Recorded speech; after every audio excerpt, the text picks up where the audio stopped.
51 to 58. And this is in the Revised Standard Version, which is the version in the pews. Lo, I tell you a mystery. We shall not all sleep, but we shall all be changed.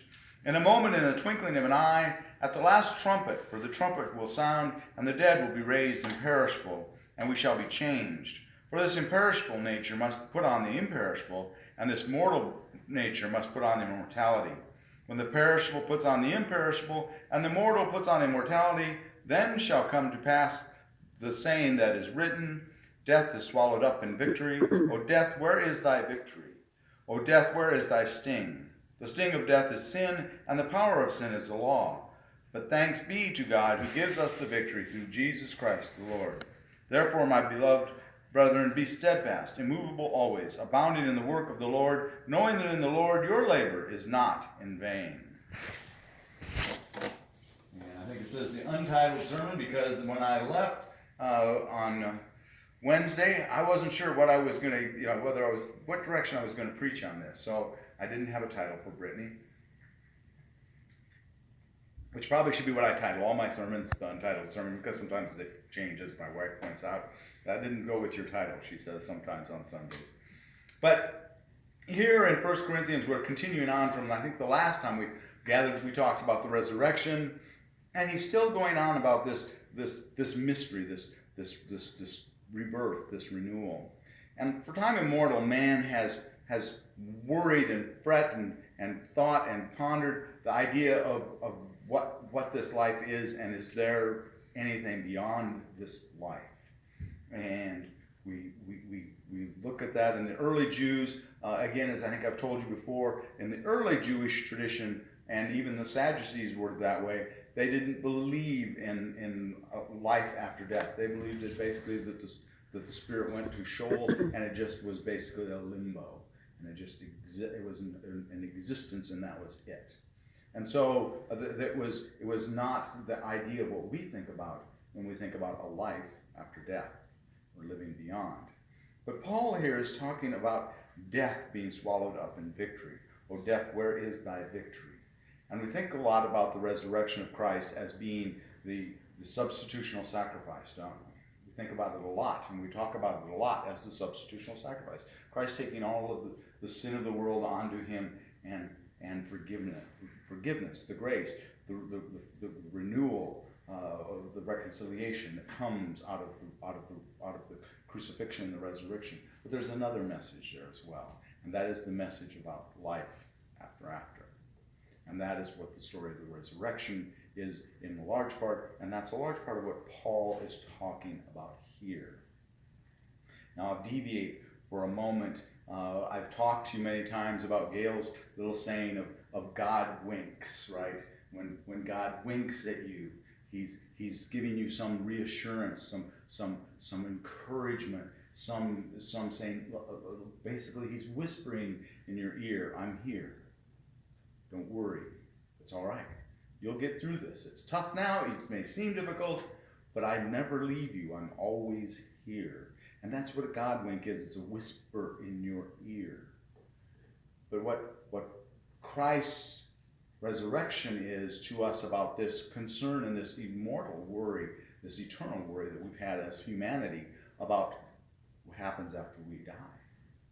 When you look at the Egyptians, they embalmed the bodies, and they left grave goods, and they were preoccupied with life after death. And if you look across the globe, culture after culture after culture is obsessed with this idea of life after death. What is beyond here?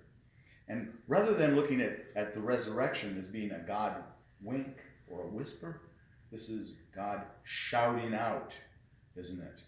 There's more. This isn't the end.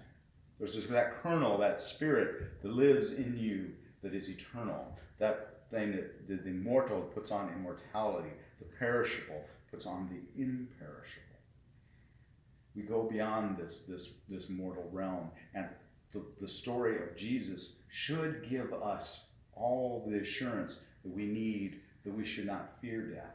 One of the most surprising things of all is that when people are polled, they tell me anyway, I haven't researched this lately, but they claim that when people are polled about what is their greatest fear, For most people, their greatest fear is what, you suppose?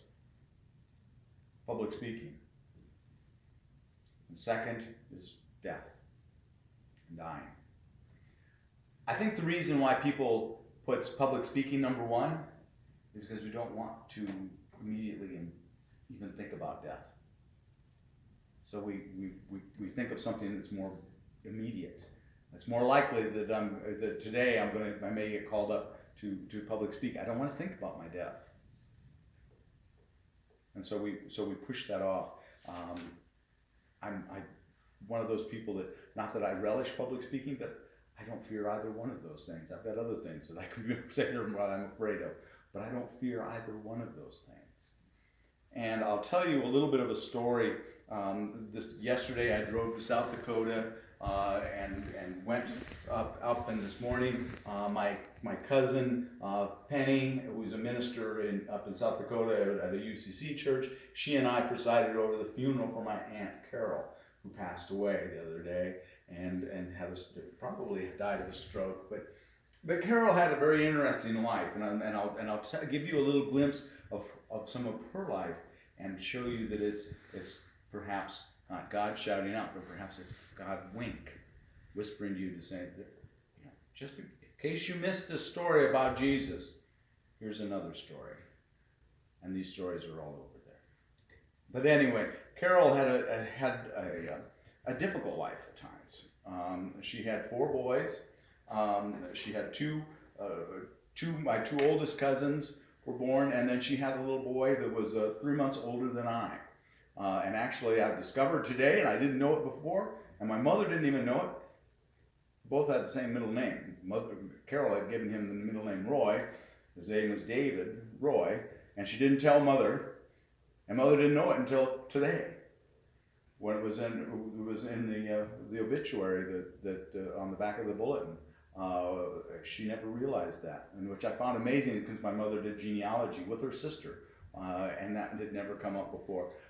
So Mother felt a little bad that she named me Roy, which my wife probably wishes she wouldn't have, because she doesn't like that name. But anyway, she wouldn't let me name my son Roy. She said it was a dumb name. Anyway, so we were both named Roy, but Davy, they called him. Davy died when he was 3 years old. And my aunt was pregnant at the time with my youngest cousin of the 4 boys. And in fact, he was born 18 days after his older brother passed away. The story of his brother passing away, though, is a tragic tale because he was fine and healthy. His dad was in the Air Force, and he had him out on the flight line, I guess, with him. I'm not sure how you can have your little 3-year-old son out on the flight line. And suddenly he started getting sick. He had an infection. And he took him home, and then they took him to the ER. And my aunt was there, very pregnant, holding him in the ER, and he died before they could see him. And they tried to resuscitate him, but they failed. And so he, just like that, he went from being a healthy little boy to being gone. And as my older cousin and I were talking today as we were driving I rode with my one cousin to the cemetery, he said, yeah, Dave, he said, what I remember of that day is that morning Davy was there, and that night Davy was there, and they took him to the hospital the next morning, he was gone. And that's what he remembers of that day. He was 6 at the time. But 18 days later, my aunt went into premature labor. She was very stressed. As you can imagine, having your 3-year-old child die in your arms would almost be more than you could deal with. So she was extraordinarily stressed, and so they gave her perhaps a little too much anesthesia in this premature delivery, and she died. But they brought her back, and she had a near-death experience in which she didn't see her son, but she saw the light, the classical light, and this feeling of peace, and hearing this joyful laughter, this wonderful laughter. And then she heard a voice say, "It's not your time." And next thing she said she knew was that she woke up in the hospital bed, and they came in and handed her baby that had been born, Jeff, the youngest. And after that, she never had a fear for death. Ever. And she was always a very, very strong Christian. Very devout, very devoted ever after that. And had that moment, that knowing, that clarity of knowing that this is not all there is. That there is something beyond this in a very demonstrative way. And it was wonderful to hear the testimony of her son telling the story. I didn't realize, I knew she had a near-death experience, but I didn't know she had it during delivery until just a couple days ago, which blew my mind. So it's an interesting thing about funerals is you do learn things about family. But it was a wonderful testimony that she had. Unfortunately, she was a very shy, she wasn't a gregarious person necessarily in that regard, and so she didn't talk about that a lot. She talked to my mother about it a little bit, but my mother didn't even know that it was during the delivery. She had confided in her years later that she'd had a near-death experience. So there is something beyond this world. We don't need to use my Aunt Carol's witness, though. We have it clear right here. Death is swallowed up in victory. That's all we need to know. Praise God. None of us, if we're truly, truly professing to be Christians, should have any fear of death at all. We need to do our work here, as Paul says. Whether I remain or I leave, it's all a gain for me. The man that married Gail and I, the minister, Palmer Swinson, I can remember talking to Palmer, and you say, "How you doing today, Palmer?" He says, "Oh, I'm doing great. Whether I'm here tomorrow or not, it's all win-win for me." And I think that's the best way to look at it. So let's pray. Dear Heavenly Father, thank you so very much for the message of Christ, that He gives us this acknowledgement and this recognition and this knowledge that this what we do here in this world and this life that we live here in this world is not the end, that we were created as to live eternally with Christ and with you in your realm, whether that's for the time in heaven and then to the new earth when it is created in the second coming. Lord, we understand that, and we lift it up to you, and we ask that if there is any fear or apprehension in our hearts, that you wipe that away with the recognition and the knowledge that Christ truly is our Savior, and He has truly conquered death for all of us. Amen.